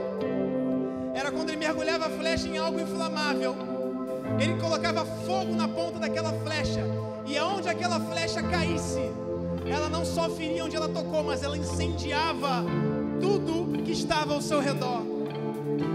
Foi isso que Jesus fez com os seus discípulos na noite do Pentecostes, quando ele derramou o Espírito Santo sobre eles. Ele lançou fogo sobre essas flechas, para que não fossem somente flechas, mas onde elas tocassem, elas incendiassem tudo que estava ao redor. E é isso que o Senhor derramou sobre mim e sobre você, o Espírito Santo de Deus. Você não somente será uma flecha, mas uma flecha incendiária. Uma flecha que aonde ela toca, ela incendeia tudo ao seu redor. Porque você tem o Espírito Santo dentro de você. O Espírito Santo habita dentro de você. Diga mais uma vez para o Senhor: sonda-me, Senhor, sonda-me.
prontificar, o tempo de se deixar ser processado e preparado para então ser lançado como uma flecha incendiária nas mãos de Deus. Chegou o tempo, cessou o tempo na tua vida de ser alguém que somente era o espectador das coisas que aconteciam.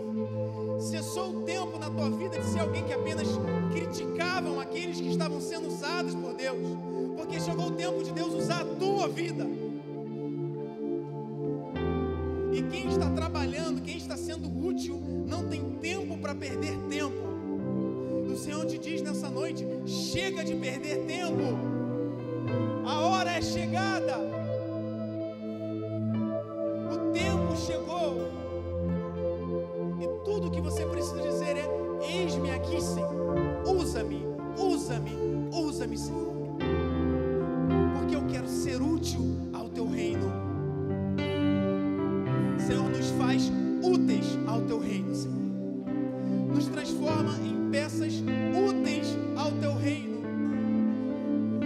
Nós não queremos escolher posições, nós não queremos escolher aonde queremos operar, nós queremos ser úteis, Senhor.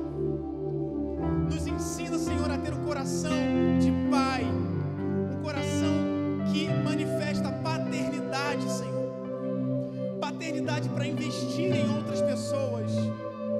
Investir não esmolas, investir não alguma coisa, mas investir tudo que nós temos, porque é isso que o Pai faz, é isso que o Senhor faz em nós. E por fim, nos ajuda, Senhor, nos ajuda, Senhor, prepara-nos, nos permita ser preparados, Senhor, para sermos processados, para recebermos, Senhor, destino e alvo, para recebermos as vacinas, para que não percamos a direção ao longo da nossa trajetória, mas que nós sejamos úteis ao teu reino. Quantos dizem amém? Eu queria que você permanecesse aí onde você está. Mas eu quero falar com você que entrou aqui nessa noite, pela primeira, pela segunda, pela terceira vez. Você é um convidado. Eu queria te dar a oportunidade de se tornar uma flecha útil na mão do Senhor, de ser usado por Deus, de que a tua vida tivesse um propósito nessa terra e não somente existência. Todo ser humano é capaz de existir, basta estar aqui, basta estar vivo para você existir, mas Deus não te chamou para simplesmente existir. Deus te chamou para ter relevância, para que a tua vida tivesse significado, para que a tua vida tivesse propósito. Mas para isso você precisa tomar uma decisão, dizer simplesmente: Senhor, eu quero ser usado, eu quero que a minha vida tenha um propósito. Eu não quero passar por esse mundo simplesmente existindo, eu quero passar por esse mundo que a minha vida tenha uma relevância, tenha um significado para outras pessoas. A única coisa que você precisa fazer é dizer: Senhor, eu quero. Eu abro meu coração para que o Senhor possa entrar na minha vida. Entrego a minha vida a Ti e que seja feita a Tua vontade da minha vida. Eu quero te dar a oportunidade de fazer essa oração nessa noite. Se você gostaria de fazer essa oração, aí do seu lugar eu queria que você levantasse a sua mão, sinalizando: Tiago, eu quero fazer essa oração nessa noite. Eu quero entregar a minha vida para o Senhor Jesus. Tem um corajoso ali. Levanta mais a sua mão. Glória a Deus pela sua vida. Tem mais alguém que gostaria de fazer essa mesma oração nessa noite? Talvez, escute, talvez você até já fez essa oração, mas no meio da trajetória você perdeu o seu rumo. Como a flecha talvez atirada antes do tempo, ou talvez você não suportou o processo de se transformar em uma árvore, em uma flecha, e você ficou pelo meio do caminho. Mas nessa noite você quer falar: Senhor, eu quero voltar para os teus caminhos, eu quero voltar para a tua presença. Você precisa voltar para o Senhor Jesus nessa noite. Talvez esse seja o teu caso. Se esse fosse o teu caso, você quiser fazer essa oração, eu também queria que você levantasse a tua mão diante de Deus e diante dos homens. Aleluia. Eu queria que você que levantou a sua mão, que você viesse até aqui na frente, que eu quero orar com você. mas se você foi convidado por alguém, essa pessoa que te convidou pode vir junto contigo.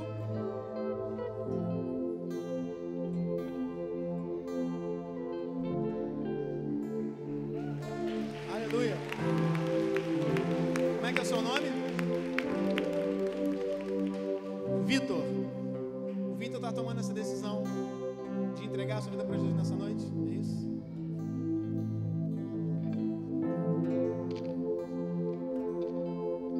O Vitor está renovando a sua aliança com Cristo nessa noite. Quantos pode dizer amém pela decisão do Vitor? E Vitor, peraí, você que veio aqui na frente, eu não queria que você fosse embora agora, então eu vou fazer algo profético aqui. Vitor, eu queria que você ficasse aqui no meio. Todos os homens que estão aqui vão colocar, pode vir junto com ele, vão colocar a mão aí ao redor do Vitor. Todo mundo coloque a mão. Você que está atrás, coloque a mão no ombro de alguém que está colocando a mão no Vitor. Porque nós somos os arcos que vamos projetar essas flechas na presença de Deus. Amém?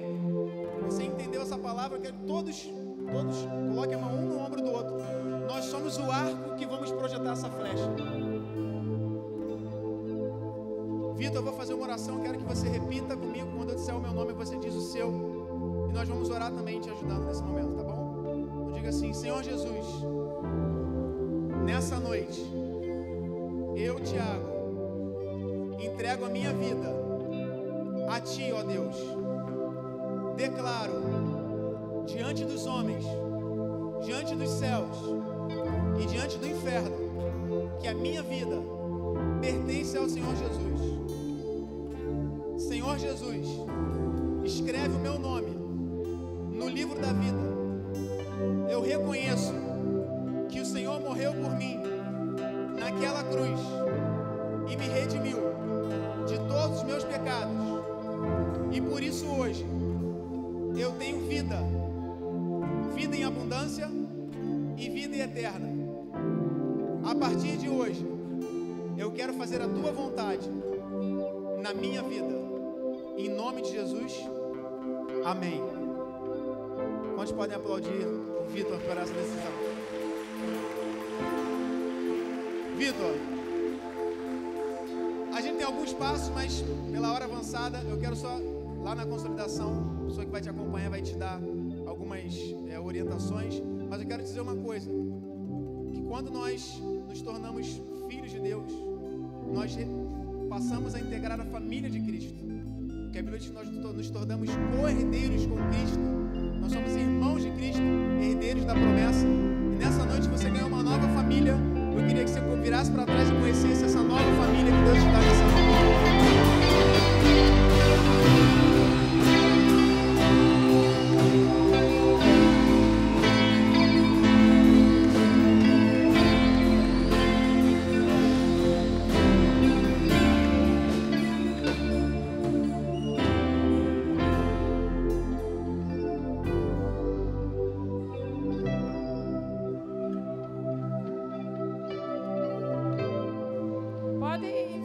De pé, pode voltar ao seu lugar, fiquem de pé que nós não iremos demorar.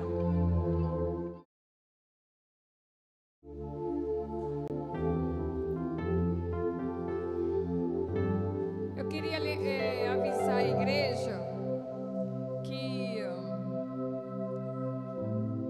a nossa ceia nós vamos mudar, em vez de ser o último domingo do mês, ele vai para o primeiro domingo do mês. Tá bom? Por nós acharmos que é início de mês, há mais facilidade de trazermos nossos alimentos para a casa do Senhor, para que possamos abençoar outros. Então, já fique anunciado que o primeiro domingo de dezembro teremos ceia. Amém? Novembro agora não haverá, claro, né? Primeiro domingo, não esquece. Quero anunciar também que a cantina está bombando, né, gente? Ela hoje está concorrendo com a jantinha dos pastores aqui dentro. Porque tem batata frita, bolo de chocolate, batata com linguiça, batata frita com linguiça, empadão de camarão. A irmã falou para mim, tem camarão mesmo, hein? Tá bom. Empadão de frango, salada e suco. Salada de frutas, aliás, suco, refrigerante e cachorro quente de forno. Então aproveite, vai para casa bem cheinho, tá bom? Aproveita a comunhão lá na cantina, né? Os pastores fazem comunhão aqui dentro agora. É muito maravilhoso a gente se unir ali, brincar uns com os outros e podermos nos alimentar. E agora nós vamos receber a bênção, amém? Fiquem de pé.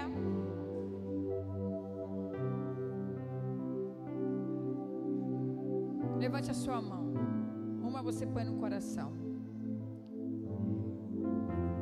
Senhor, eu quero te agradecer por essa noite, pela palavra, pelos louvores, por tudo aquilo que nós aprendemos e entendemos nesse lugar.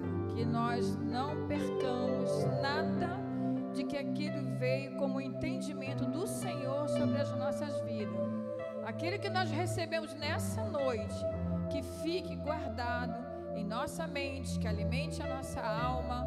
Ó Pai, que o nosso coração seja cheio da presença do Senhor. Que a graça, o amor de Deus, nosso Pai, que a comunhão entre os irmãos, Senhor, que haja as Tuas misericórdias para conosco e que a Tua paz nos acompanhe para o nosso lar. Em nome do Senhor Jesus, vão em paz. Amém.